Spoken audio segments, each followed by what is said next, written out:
Rejoice, O Initiate. The time of prophecy is upon us. Welcome to FPOD Plays, the Lost Mines of Phandelver.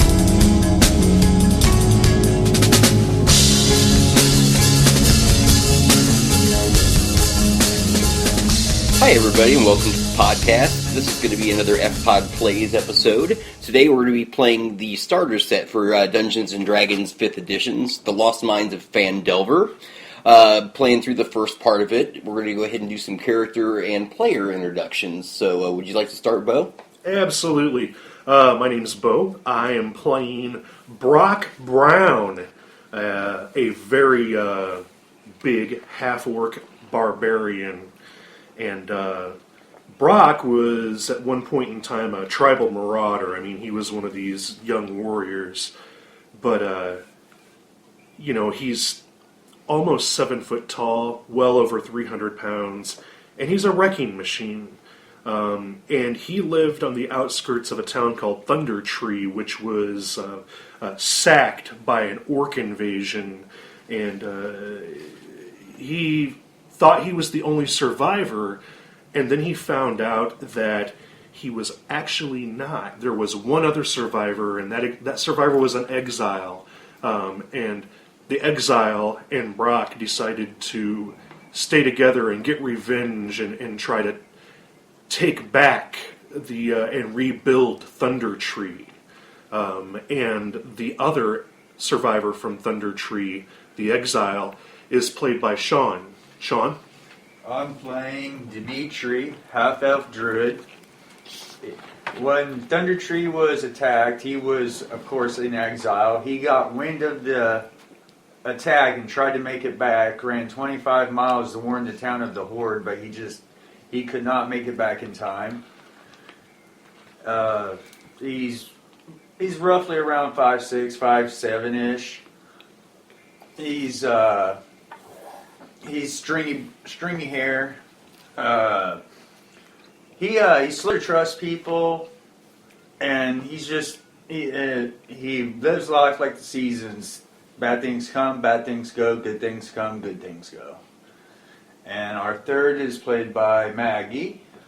Hi, I'm Maggie, and I'm playing a halfling rogue, and her name is Perigo, and she used to live in Phandelver and was a part of a seedy gang calling themselves the Red Brands.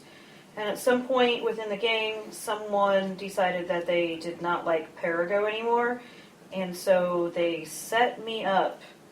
And the enforcer of the game, the leader called Glassstaff, tried to have me killed. So took off. Went into hiding, biding my time, and then I just got word from someone that also has it against the Red Brands that they can help me out. So I am heading back to Phandelver, which is where I am now, to see what I can find out and to seek my revenge. Excellent. All right, what about some character flaws and bonds, that kind of stuff? Bo, what's some of your character bonds and flaws? Yeah. I apologize, TV land. I got excited to be able to pass that over to Sean in a segue, and I forgot to tell you. So I have a personality trait here, and it is more comfortable around animals than people in general. I think that goes with the barbarian well, and the half-orc being kind of a loner and a bastard. My ideal, on several different levels, glory! We have to have it. My bond is basically the Quentin Tarantino revenge yarn concept for the whole tribal massacre thing that happened at Thunder Tree. And my flaw, I never forget when somebody crosses me. They're always going to get it. That's it. All right, did you already introduce some of yours? Yes, I already What about you, Maggie? You got all yours out there? I didn't actually. Personality trait, I like to just jump into things headlong. I never have a plan. I'm great at making things up as I go. And if you want me to actually do something, I'm not going to do it until you try to convince me that I can't do it. And then I'm going to prove you wrong. I'm loyal to my friends, but not to any ideals whatsoever. And so I have your back no matter what if you're my friend, but if you're not, then I have no qualms throwing you under the wagon wheel, if you would. My bond, I have an auntie, and I love her dearly. She is everything in the world to me. And she has a farm in Phandelver where I stop by and hide out every once in a while. Although she doesn't know I'm hiding out. That's actually my flaw. Auntie doesn't know that I have done wrong, or that I was a member of the Red Brands whatsoever. She would be devastated, so I can never let her know. However, I make it a point that on every adventure, or as much as possible, I will give her some of my spoils, my ill-gotten gains, and set her up with like trinkets and fine stuff that she normally wouldn't be able to get for herself. Taking care of the family. Their roots. Yeah, absolutely. Just don't let her know that they're rotten at the end. Even bad girls love their aunties. Well, right on. We're using some miniatures for representations here, so we've got the map. We're going to try to put some pictures up as we go along here so everybody can kind of see what we're looking at here. But the basics of where we're going to start is you guys have been hanging out in the big city of Neverwinter, which would basically be the Chicago of our little area, Illinois area. It's the biggest city around. You guys have been hiring and taking odd jobs here and there as different caravan guards. So you've taken on... you were taken on by a dwarf named Gundren Rockseeker. Gundren is traveling with his warrior buddy, Steve Perry. Gundren's had a mission that he seems very excited about. Him and Steve wanted to go ahead and get on the trail early and leave and take off, and they have you escorting this cart or wagon and going to Phandelver to drop it off at a place called Barry's Provisions, which is apparently the trading post type thing of Phandelver. So you guys have been on the road for about a day and a half now. You're traveling on the Tribor Trail, so I'm going to go ahead and start off and read some of the box text for you. Is that alright? Everybody ready to go? Yep. Okay. In the city of Neverwinter, a dwarf named Gundren Rockseeker asked you to bring a wagon load of provisions to the rough-and-tumble settlement of Phandelver, a couple of days' travel southeast of the city. Gundren was clearly excited and more than a little secretive about his reasons for the trip, saying only that he and his brothers had found something big, and that he'd pay you 10 gold pieces for each escorting for his supplies safely to Barry's Provisions, a trading post in Phandelver. He then set ahead of you on a horse, along with a warrior escort, Steve Perry, claiming he needed to ride to take care of business. Excuse me. Take a drink every once in a while. You spent the last few days following the high road south from Neverwinter, and you just veered east along Tribor Trail. You've encountered no trouble so far, but this territory can be dangerous. Bandits and outlaws have been known to lurk along the trail.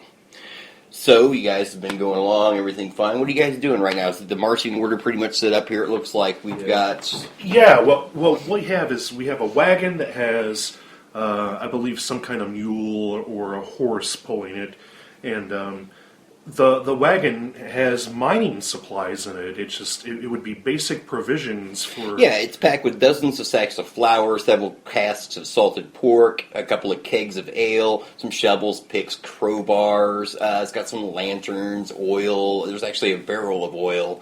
It's all about a cargo, estimated around 100 gold pieces. Right.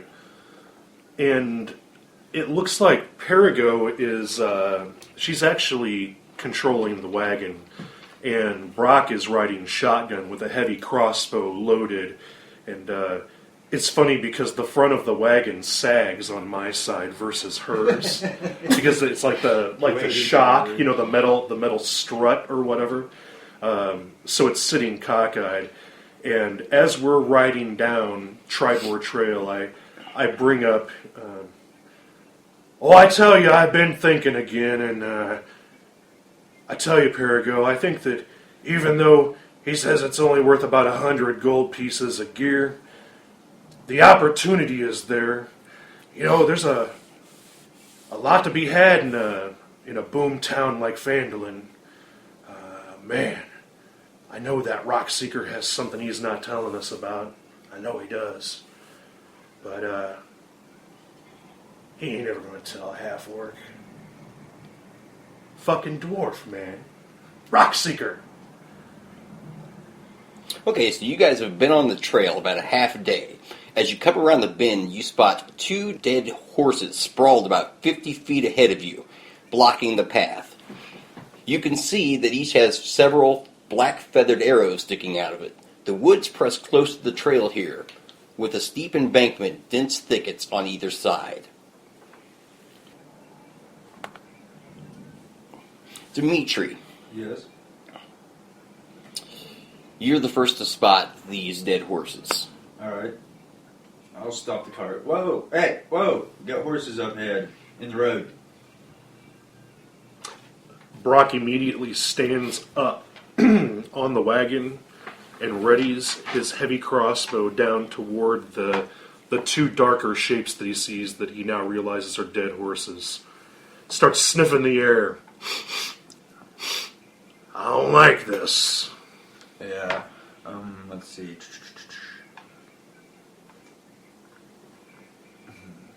Horses. Perry, get us off the road. I'll cover you. I'm gonna go ahead and take a few. Right about there.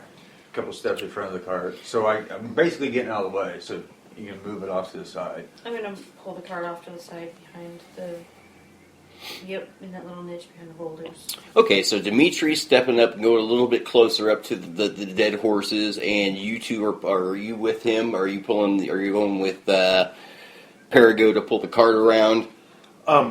Broc goes ahead and looks to Perigo for approval to jump off the wagon. And she gives me a nod. And I hop down as she's turning the wagon 90 degrees to the east. I guess that's actually west from where we were coming from. North, south.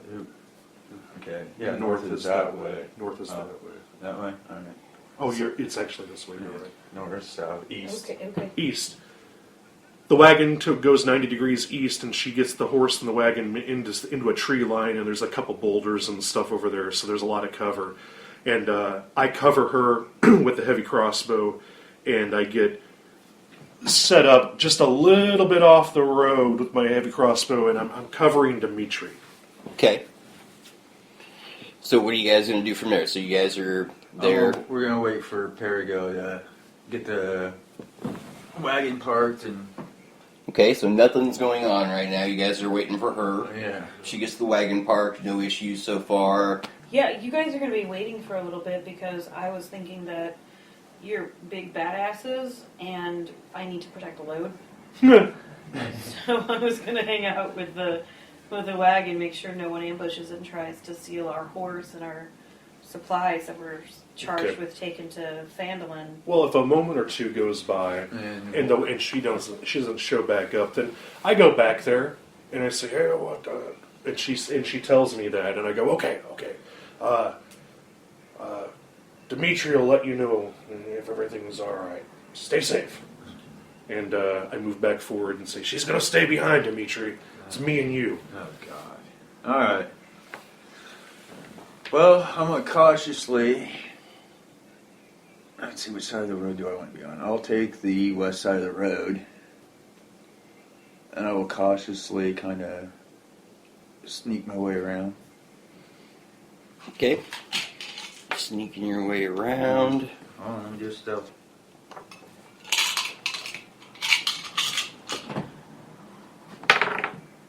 Yeah, 21.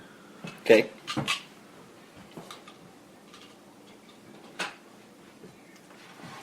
You stealth your way around. Just slowly advancing on the horses. Okay, nothing's changed. Doing, searching around. Of course, you don't see anything. There's nothing moving. Nothing going on. Good. All right. So keep. Well, yeah, I want to get some action in on here too. All right. Well, I'll stop back here and let him do what he needs. So to you do. have like one turn. Yeah. Basically. I kind of ducked down in the tall grass or whatever, and Okay. I'm assuming that these rock formations on here, Steve, are going to give at least half cover. Yes.